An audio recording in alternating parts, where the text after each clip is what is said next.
Salut à tous, c'est RM, j'espère que vous allez mal. Aujourd'hui on se retrouve pour une vidéo un petit peu normale, vu que comme à mon habitude, je veux faire du recyclage. Je suis en train de bosser sur de nouveaux sujets qui prennent un peu de temps, donc en attendant, je vous remets en avant certains contenus que vous avez pu rater si vous n'êtes pas abonné à toutes les chaînes du groupe RM6. Cette fois-ci, ça concernera la PS3, la meilleure des pires PlayStation. Ouais, ça veut rien dire. J'ai du mal à la classer objectivement, peut-être parce que j'ai trop d'affect pour elle. Au-delà de mes souvenirs dessus, ce que je trouve fascinant, c'est qu'elle a deux facettes, vu qu'elle s'inscrit entre deux moments cruciaux de Sony. D'un côté, c'est la précurseur de la philosophie actuelle de la firme. À partir de 2009, on retrouve toutes les bases de game design de la PS4 et de la PS5.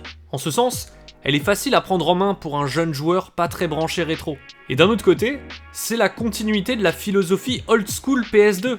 Plein de jeux de début de vie entre 2006 et 2008 font encore un peu 6ème génération de consoles, dans l'esprit, mais en HD joli. J'aime ces deux dimensions, parce que j'aime la 6ème génération. D'ailleurs, saviez-vous que la PS3 offrait justement un portail vers la 6ème gène, grâce à la rétrocompatibilité ? Mais attention, c'est pas tous les modèles. J'en avais fait une vidéo il y a quelques années justement. Pendant mon tour des caches, j'ai repéré une PS3 FAT 60Go à 50€. Sur l'étiquette, ils s'étaient trompés, ils l'ont confondu avec une 80Go. Donc j'ai sauté sur l'occasion de posséder cette console qui m'avait tant fait rêver quand j'étais jeune. Parce que oui, c'est ça le tout premier modèle de PS3 sorti chez nous. 4 ports USB en façade, des lecteurs de carte mémoire, un gris métal beaucoup plus réfléchissant, et surtout la rétrocompatibilité PS2, qui a été enlevée moins d'un an après sur les modèles suivants, en même temps que la baisse de prix de la console. Moi j'ai toujours eu une PS3 FAT non rétrocompatible et ça m'avait trop frustré. Donc des années plus tard, j'ai enfin pris ma revanche sur la vie. Mais c'était surtout pour la collection et la symbolique du truc. Parce que la rétrocompatibilité PS2 elle est pas ouf. En gros, il y a plein de jeux pour lesquels ça marche nickel, mais il y a certaines features de la PS2 qui sont émulées par la PS3. L'avantage, c'est que ça permet d'avoir un meilleur rendu HD, avec des polygones plus fins. Le souci, c'est que d'autres jeux ont des problèmes de compatibilité, des petits bugs visuels, ou même parfois des crashs carrément. Faut checker la liste sur internet. Mais le plus gros problème, c'est que ces modèles de PS3 rétrocompatibles ont toutes des défauts de fabrication qui font qu'elles surchauffent beaucoup plus. Et c'est pour ça qu'elles sont souvent en panne. Même si t'en achètes une qui marche comme la mienne, tu sais pas combien de temps il lui reste. Le ventilateur fait tellement de bruit que t'y joueras jamais sereinement. Mais pour l'expérience, j'avoue que c'est marrant de mettre un DVD PS2 à l'intérieur de sa PS3. C'est juste que j'y jouerai jamais plus de 2 heures à chaque fois. Et jamais je mets un jeu PS3 à l'intérieur. Ça serait du gâchis qu'elle crève comme ça. En revanche, tous les modèles de PS3 sont compatibles avec les disques PS1. J'insiste, et je réinsiste, parce qu'il y en a toujours qui essaient de me corriger quand je l'affirme. Tous les modèles de PS3 lisent les disques PS1. Même les PS3 Slim. Et même si t'as pas de disque en stock, le catalogue de jeux sur le store dématérialisé est super riche. Les gros titres cultes de la PS1 sont à 5€ en moyenne. C'était autre chose que les tarifs de Nintendo. C'est cross-buy en plus, donc tu peux même transférer tes jeux PS1 sur PSP et PS Vita, si tes consoles portables sont pas déjà craquées. Et tu peux aussi télécharger un paquet de jeux PS2 sur le store, peu importe ton modèle de PS3.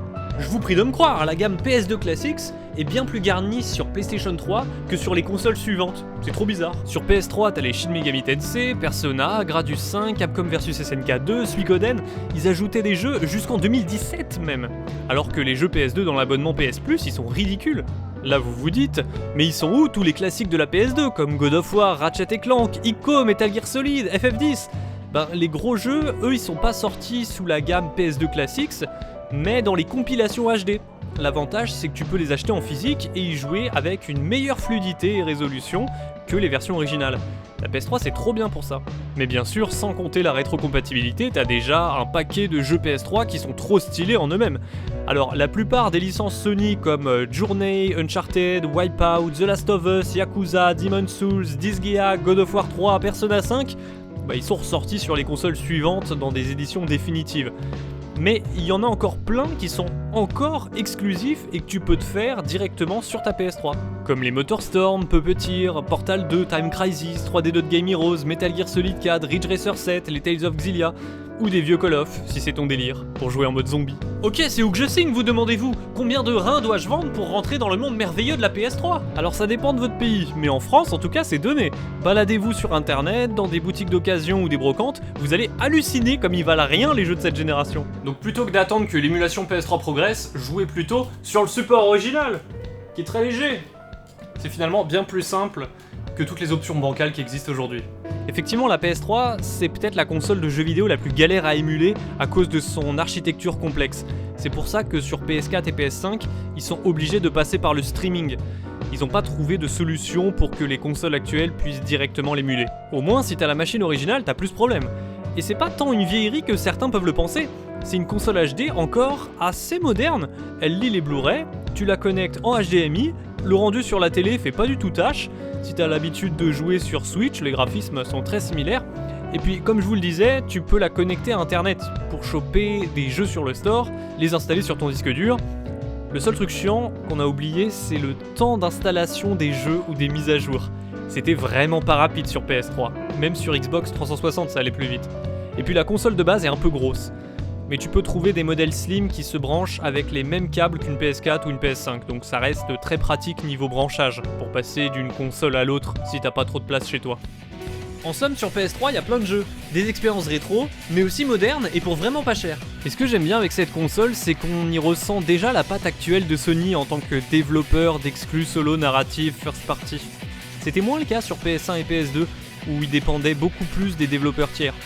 La PS3 a encore trop de charme aujourd'hui, et je vous incite vraiment à la découvrir ou la redécouvrir sur le hardware original. Parce que Sony aujourd'hui, je trouve qu'ils ont compris le rétro à l'envers. Là où souvent avoir des portages de vieux jeux permet d'y jouer dans de meilleures conditions, sur des consoles modernes plus pratiques, pour moins cher que si tu l'avais acheté dans sa version originale, ben Sony et son PS Plus, c'est l'inverse. Ils te proposent des jeux qui sont pas chers sur le marché, mais dans un abonnement hors de prix, où tu ne gardes pas les jeux à la fin. Donc au moins, avec la console originale, vous pouvez jouer à tout. Et si maintenant vous voulez une sélection de bonnes exclusivités à faire dessus, bah internet est rempli de listes vers lesquelles je vous redirige, mais si vous voulez que mon expérience personnelle, j'avais fait un top 10 il y a quelques années des exclusivités qui m'avaient le plus marqué. En 10ème position, Metal Gear Solid 4. C'est une série que j'ai commencé il y a 2 ans avec le premier épisode sur PlayStation et j'avais trouvé ça vachement cool. Ça avait pas tant vieilli, enfin par rapport à d'autres jeux PlayStation, ça avait moins vieilli et ça m'a donné envie ensuite de faire l'épisode 2, de faire l'épisode 3, 4. Je les ai d'ailleurs pas fait dans cet ordre là, j'ai fait 1, 3, 2, 4. Et finalement le 4 je l'attendais pas mal parce que je voulais voir ce que ça donnait la série en HD. Et on va dire que c'est peut-être l'épisode que j'ai le moins aimé pour l'instant. Vous direz mais pourquoi il est 10ème dans le classement? Parce que ça reste quand même un gros jeu du début de vie de la console. Les gens se vantaient d'avoir ça sur PS3 alors que c'était pas sur 360. Donc c'est pas mon MGS préféré mais ça reste quand même un bon jeu. Donc je suis quand même obligé de le mettre dans le top, il m'a quand même un petit peu marqué. Ensuite, numéro 9, Atelier Escha and Logi. L'année dernière ou en 2018, je sais plus, j'ai commencé à checker pas mal de listes sur internet de jeux, des RPG que j'avais peut-être manqué à l'époque parce que je trouve que quand la PS3 est arrivée, il n'y avait pas beaucoup de RPG japonais alors que c'était mon style préféré et je me suis dit là maintenant qu'il y a la PS4, ça se trouve j'ai raté trop de trucs qui étaient pas très bien marketés. Et effectivement, t'as un paquet de jeux que t'as jamais entendu parler. Les titres sont pas très connus, donc j'ai passé tout ça en revue, j'en ai chopé plusieurs, j'ai pu tester. Donc il y avait des jeux multi-supports là-dedans aussi, mais parmi les exclusivités que j'ai testées récemment, bah, c'était une bonne découverte que ce Atelier Escha and Logi, qui est un jeu avec des bonnes idées. Il est sorti en fin de vie de la PS3, enfin la PS4 était déjà sortie, je crois que c'était en 2014. Bon après graphiquement ça se voit pas forcément, un jeu comme Final Fantasy XIII est quand même plus beau, mais le jeu a des bonnes idées, il est addictif, il y a pas mal de choses à compléter, des trucs à collecter pour pouvoir faire de l'alchimie, et il a une progression assez originale avec une gestion du temps aussi à maîtriser. Alors il y a pas mal de tutos au début, donc au début ça peut... faut rester un petit peu accroché quoi, c'est pour les rôlistes confirmés, mais une fois qu'on te lâche, bah, le jeu est quand même vachement fun. Si c'est pas votre tout premier RPG japonais en tout cas. Ah, et il est en anglais, entièrement, donc faut savoir aussi ça.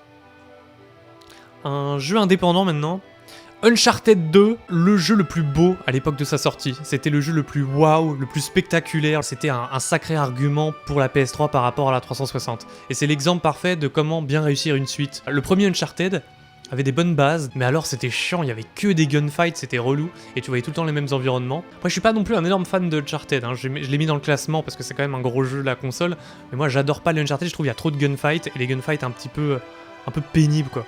Mais sinon, bah dans celui-là, t'as un scénario un petit peu plus intéressant, il y a plus d'environnements variés, tu visites plusieurs pays, et il y a plus de plateformes aussi. J'aime bien la dimension plateforme dans ces jeux-là.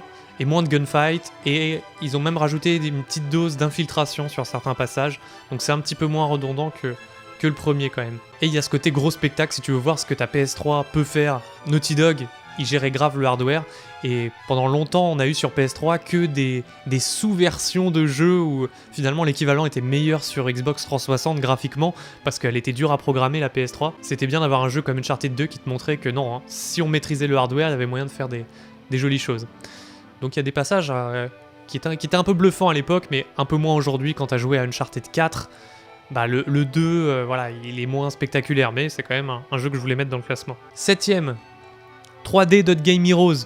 C'est un Zelda-like. C'est complètement un Zelda, avec des petites références à Dragon Quest dans le style quand tu te balades dans les villes, quand tu t'adresses à des personnages. Mais c'est cool d'avoir un jeu d'action-aventure assez classique sur la PS3. Aujourd'hui, les jeux typés rétro comme ça, on en bouffe à la pelle dans tous les jeux indépendants que tu peux acheter en téléchargement. Et finalement, c'est un peu moins nouveau, tu vois, c'est pas révolutionnaire de ressortir des vieilleries. Mais à l'époque, un jeu qui a des graphismes HD et qui est joli, parce qu'il y avait des beaux effets de lumière, je trouve que c'était un jeu agréable, malgré son style minimaliste cubique. Bah, je trouve ça, il avait vraiment une patte et une touche très jolie. Et surtout, c'était assez unique en son genre à l'époque. Il y avait pas trop, les gens se bousculaient pas pour sortir des jeux pareils. Peut-être qu'il a un peu, à son niveau, influencé peut-être d'autres jeux qui sont sortis par la suite, mais en tout cas à l'époque ça tapait à l'œil quoi, t'étais genre ah ouais ça change un petit peu de ce qu'on avait l'habitude de voir, et parmi le catalogue PS3 c'est assez rafraîchissant. Donc ça se joue un peu comme Zelda 1, mais en mieux. Parce que forcément les années d'évolution ont fait que c'est quand même plus appréciable, mais on va dire que c'est pas comme un Zelda actuel, où finalement les donjons, bah, dans 3D.Game Heroes sont pas non plus super inspirés en termes de level design. T'as certaines mécaniques et énigmes un petit peu classiques. Mais ça reste un bon petit jeu d'action-aventure, et moi c'est le genre de jeu qui me plaît. Donc je suis content d'avoir ça sur la PS3, et c'est encore, à l'heure où je vous parle, une exclusivité totale de la PlayStation 3. Ensuite, il y a Wipeout HD Fury. Ça, c'est un jeu que j'ai eu en téléchargement au début de vie de la console, quand c'était encore juste Wipeout HD, puis après il y a eu l'extension Fury qui a apporté du contenu supplémentaire. Mais c'était un jeu beau, un jeu fluide, un jeu de course vachement fun. J'étais pas forcément super fan des courses un peu à la Mario Kart avec des objets qu'il fallait utiliser contre les adversaires, mais il y avait quand même des tracés stylés, des beaux graphismes, et c'était amusant de juste parcourir ces circuits. Et peut-être que le mode de jeu sur lequel je préférais le plus parcourir ces circuits, bah, c'était le mode zone, une sorte de mode survie, où en fait, ton vaisseau avançait tout seul, et il accélérait de plus en plus. Et il fallait pas se prendre les rebords. Il fallait résister le plus longtemps possible sans perdre de vie. Et t'avais une vraie dimension survie, quoi, où il fallait faire le plus de tours possible, t'avais les lumières, les couleurs qui changeaient, c'était assez psychédélique. Et il y avait en plus la musique électro qui passait trop bien avec ce jeu, avec le style en fait futuriste du jeu, même si t'es pas trop fan d'électro, bah là ça se mariait bien. J'en garde des bons souvenirs parce que j'aime bien les jeux de course globalement. Et c'est pour ça qu'en 5ème position j'ai mis Motorstorm. Motorstorm, un autre jeu de course stylé, et c'était il y a une petite part de nostalgie aussi parce que c'était le tout premier jeu PS3 qui m'a mis une claque graphique. Quand tu passais de la PS2 ou de la Wii et que là t'arrivais à la PS3 et que tu voyais Motorstorm, au début de vie, pour moi c'était le jeu le plus impressionnant techniquement. J'étais waouh, mais comment c'est réaliste, c'est trop réel. Aujourd'hui j'y joue, je fais ah ouais, ça m'a foutu une claque ça. Bon, il tient la route encore techniquement, mais tu vois, c'est pas la même chose que quand je l'ai découvert à l'époque. Mais ouais, il m'avait bluffé. Et c'est pas juste une claque graphique, c'est que c'est un jeu profondément fun, puisque l'intérêt c'est que t'as plein de véhicules différents, donc tu peux être tout léger avec une petite moto, ou alors un énorme camion, et en fait, les tracés sont pas linéaires, il y a plein d'embranchements possibles, qu'il vaut mieux prendre si t'as tel ou tel véhicule. Un truc plutôt aérien, bah tu vas pas y aller avec un camion. Ce qui fait que t'as tout le monde qui commence, au même endroit, tout le monde se tape un peu, c'est assez agressif en fait comme jeu, et ça c'est vraiment fun, tu vois, il y a de la vie, tu sens que tes adversaires, ils veulent en découdre, et puis après t'as tout le monde qui se divise entre les différents chemins, et puis il y a un moment donné où tous les chemins vont se regrouper vers un autre chemin, et là tu revois tous les autres participants dans tous leurs véhicules. Il y a des belles sensations dans ce jeu, c'est purement typé arcade, et c'est comme ça que je préfère mes jeux de course, mais c'est vraiment très fun. Donc Motorstorm, c'est vachement cool, et vous me direz, waouh, il est super haut dans le classement, mais il y a des jeux solo qui sont stylés, mais une fois que tu les as fait une fois, bah t'as plus envie de les relancer. Alors que Motorstorm, c'est typiquement le jeu, à chaque fois je rebranche la console, à chaque fois je me fais une partie. Parce que ça se prête bien à une ou deux courses de 10 minutes, 10-15 minutes. C'est parce que j'y reviens aussi souvent qu'il est aussi haut dans le classement. Et Motorstorm, les suites étaient pas mal aussi. Il y a eu la suite directe, c'était Motorstorm Pacific Rift. Donc qui abandonnait les décors désertiques, il y avait plus de végétation, il y avait de l'eau aussi. Donc ça changeait un peu graphiquement, c'était cool. Et globalement, je dirais que Pacific Rift est peut-être meilleur. Parce qu'en plus, il a des temps de chargement moins longs, donc rien que ça, c'est déjà un plaisir. Mais sinon, l'esprit Motorstorm est toujours là. C'est juste pour la nostalgie que je préfère le tout premier, parce que c'est le premier où tu découvrais vraiment ce style. Il n'y a pas eu de nouveaux épisodes sur PS4. Enfin, sur PS3, il y a eu encore Motorstorm Apocalypse. Peu importe lequel vous prenez, prenez-vous un Motorstorm, c'est quand même des valeurs sûres sur la console. Ah oui, 4ème épisode, Demon's Souls. Si vous avez kiffé Bloodborne sur PS4, bah Demon's Souls c'est l'équivalent sur PS3. Bon, c'est assez différent dans le style et dans le gameplay, mais c'est le tout premier épisode de la série des Souls, avant que les Dark Souls sortent sur 360 aussi. Bah, sur PS3, Demon's Souls c'était une pure exclusivité qui a mis toutes les bases de la série, à savoir un level design super ingénieux, un bon challenge, un gameplay très précis et minutieux mais assez jouissif quand tu le maîtrises, et c'est très gratifiant quand tu y arrives. Tu dois recommencer certains moments plusieurs fois jusqu'à bien maîtriser ton personnage, mais il y a un côté addictif aussi à améliorer ton personnage au fur et à mesure de tes tries, et c'est une des vraies grosses valeurs sûres de la console si t'es fan de ce type de jeu. Très, très agréable à jouer, très fun. Et j'ai hésité à le mettre en 3ème position, mais finalement en 3ème position j'ai mis The Last of Us.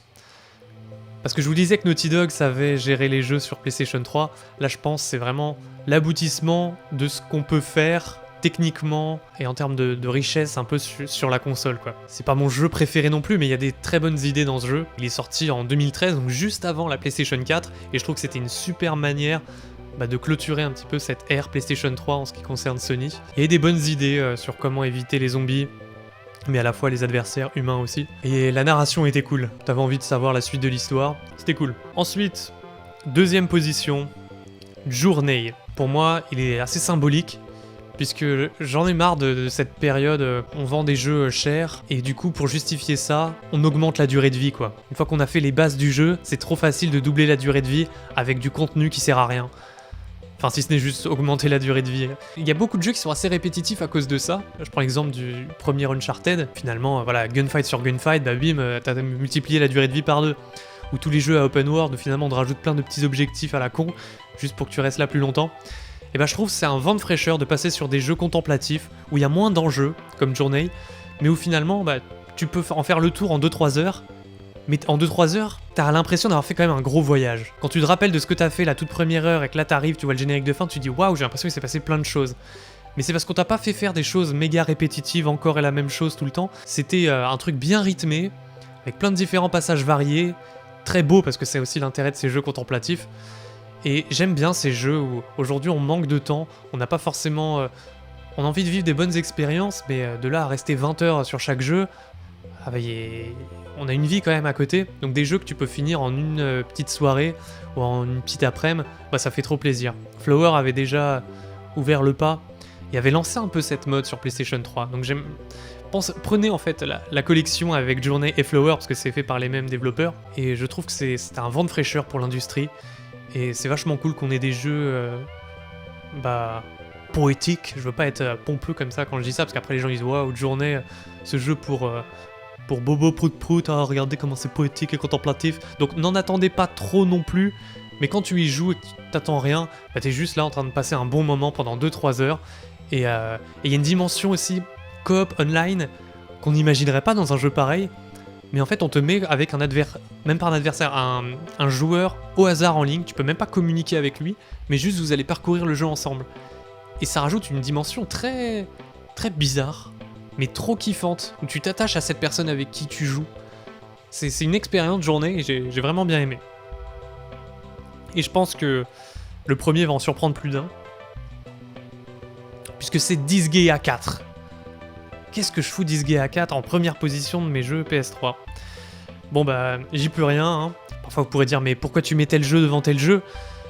Bah quand je les regarde, je me rappelle juste de sur quel jeu je me suis le plus amusé, et tu sais, ça se décide pas quoi, je me suis plus amusé sur tel jeu. Et finalement, Disgaea 4, c'est le jeu que j'ai le plus saigné sur ma PlayStation 3, c'est le jeu qui m'a tenu le plus en haleine, qui m'a le plus investi. J'étais friand de RPG, j'aimais bien les tactical RPG, j'avais découvert le premier Disgaea sur DS avec Disgaea DS, et sur PS3, j'étais en manque justement de ces RPG là. Il n'y en avait pas des masses, et ceux qui étaient sortis n'étaient pas forcément très bien réputés. Donc là j'ai appris que le 4e épisode de Disgaea, donc on avait quand même pas mal évolué entre le premier, et bah il était dispo, en exclu PS3, je dis waouh mais un gros jeu PS3 comme ça, assez ambitieux et riche. Bon pas graphiquement, parce que graphiquement c'est toujours de la PS2, bah, ça me donnait trop envie. Donc je l'ai pris, j'étais comblé quoi, j'aimais bien ce gameplay tactique, où il y avait de la stratégie, les combats je les trouvais cool, il y avait des bonnes mécaniques de gameplay, et puis c'était l'histoire aussi, c'était les personnages, c'était les dialogues. Les personnages étaient trop attachants et les dialogues hilarants. Parfois t'avais des situations tellement débiles et les personnages étaient débiles mais c'était écrit de manière tellement intelligente. C'est de la bonne débilité où t'es là en train de pouffer de rire devant ta console et t'es putain il est vraiment drôle ce jeu. Et un jeu comme ça, bah, j'avais juste envie d'avancer dans les combats pour voir la suite de l'histoire, la suite des dialogues. Même s'il y avait un fond un peu sérieux dans l'histoire, globalement, bah, ça laissait quand même la place à des situations assez déjantées bah, qui m'avaient bien plu. Et j'ai dû le finir peut-être 2 fois. Ensuite, quand le Disgaea 5 est sorti sur PS4, bah, je l'ai pris Day One, j'étais trop chaud. Et là, déception, parce que je trouvais l'histoire toute fade, quoi. Et les personnages sans charisme, ils parlaient vraiment pour rien dire. Là où j'adorais les dialogues dans le précédent, là je trouvais que chaque dialogue je pouvais le passer, j'étais mais on s'en fout. Ils disent du blabla pour rien. Genre je passais les dialogues, j'étais mais c'est nul, on dirait les dialogues d'un jeu Pokémon tellement ça vole pas haut quoi. Puis les musiques je les trouve un peu moins bien aussi, parce que je sais pas si je vous ai dit, mais ouais, les musiques dans Disgaea 4 pendant que t'es en train de réfléchir, t'as des petits solos de guitare mélodieux, j'ai trop kiffé Disgaea 4. Et peut-être Disgaea 5 c'est aussi arrivé à un stade où j'en avais peut-être assez bouffé des tactical RPG dans ce genre là. Donc c'est peut-être pour ça qu'aussi je voulais passer à autre chose. Et peut-être qu'aujourd'hui si je rejoue à Disgaea 4, bah ça me saoulerait un petit peu, genre j'ai peut-être trop joué à ce style. Mais en tout cas, je kifferai toujours les musiques et les dialogues. Et si vous n'avez pas encore été sevré des tactical RPG, bah peut-être que vous passerez un super moment sur ce jeu. Alors il y a d'autres mentions honorables, si je puis dire, que j'ai pas citées, mais ça vous donnera des idées de jeux à faire. Je reviens au milieu. Si jamais ma sélection ne vous ravit pas, j'aurais pu parler bien sûr de Gran Turismo 6. Moi je suis plutôt jeu de course arcade, donc ça a tendance à me barber au bout d'un moment, mais dans son style il est vraiment excellent. Ensuite niveau jeu de plateforme, il y a les Ratchet & Clank, qui sont somptueux graphiquement, ils tournent en 60 fps, c'est trop bien, mais je trouve qu'ils sont trop basés sur les combats, à mon goût. Il y a trop d'objets, de gadgets où tu tires, enfin trop de combats, alors que moi j'aimerais juste un jeu de plateforme. Il y avait une sorte de spin-off qui s'appelle Ratchet & Clank Quest for Booty, qui se finit en 3 heures. Je vous disais que j'aimais bien les jeux assez courts, donc 3 heures et plus orienté plateforme que combat. Donc j'étais, ah bah génial. J'ai hésité à le mettre dans le top, mais en fait il y a que la première moitié du jeu où il y a de la plateforme et après ça redevient des combats. Et du coup la plateforme décolle jamais très très haut. Mais les Ratchet & Clank, ça peut vous plaire. Il y a Sly Cooper, voleur à travers le temps aussi, comme jeu de plateforme. Mais pour moi, il a le problème de Sonic Adventure 2, c'est qu'il y a trop de gameplay différents avec les différents personnages que tu incarnes, alors que j'aimerais que le jeu se résume qu'à un seul gameplay stylé. Et résultat, il y a certaines idées qui m'accrochent pas trop. Les jeux narratifs de Quantic Dream aussi, si c'est votre cam, comme Heavy Rain ou Beyond Two Souls. Yakuza, si vous voulez y jouer sur leur machine originale, bah, il y en a un paquet. Et si vous aimez les beat'em all, les 2 God of War 3 et God of War Ascension, et même si vous voulez un autre beat'em all qui est assez nerveux aussi, il y a Heavenly Sword. Et moi je vois un petit peu un culte au jeu du tout début de vie de la PS3, parce que j'avais envie de voir ce que la console pouvait faire, et au tout début, bon à part MotorStorm, moi c'est pas Genji qui allait remonter le niveau des exclusivités PS3. Donc quand Heavenly Sword il est sorti, on attendait un God of War, finalement c'était un peu un God of War-like, mais dans un autre univers et vachement beau quand même à l'époque. J'étais waouh, stylé. Et ouais, bah là si on passe en revue ma liste, bah la plupart de ces jeux ils sont déjà ressortis sur PS4 ou sur Switch comme je vous l'ai dit. Là si on regarde les pures exclusivités, bah il y a MGS4, 3D2 de Game Heroes, les MotorStorm, puis après c'est tout hein. Mais pourquoi les prendre sur PS3 alors? Et bah c'est purement pécunier en fait. Déjà bon c'est style jouer sur la console originale, avec la manette originale, même si c'est pas forcément la meilleure manette du monde hein. Mais il y a un certain charme à faire ça. Mais sinon c'est surtout le fait de les avoir à un bon prix. Tu vois, il y a des gens qui se mordent les doigts aujourd'hui quand ils vont dans des brocantes, parce qu'ils ont raté la période où on pouvait acheter des jeux Super Nintendo pour quelques euros. Il n'y a plus les vieux jeux rétro comme ça en brocante, c'est fini. Maintenant, ce qui est en brocante, c'est des jeux PS3. Sauf que les jeux PS3, ils valent rien. Moi, je me suis pris Gran Turismo 6, je me suis pris Uncharted 2. Bah, c'était à 2-3 euros peut-être. Donc, tu peux en trouver plein de jeux comme ça pour pas trop cher. La console coûte pas très cher non plus. Et il y a un catalogue assez riche à découvrir, finalement assez accessible. Bon bah du coup j'ai fait le tour, je pense. J'espère que je vous aurai donné un bon aperçu de ce qu'on peut retrouver sur la PlayStation 3. Et si j'ai oublié de mentionner certains jeux ou que vous, il y a la grosse exclue qui vous plaît de la machine, que vous avez envie de partager, bah faites-le en commentaire. Et je vous donne rendez-vous bientôt pour une prochaine vidéo. D'ici là, portez-vous bien et ciao!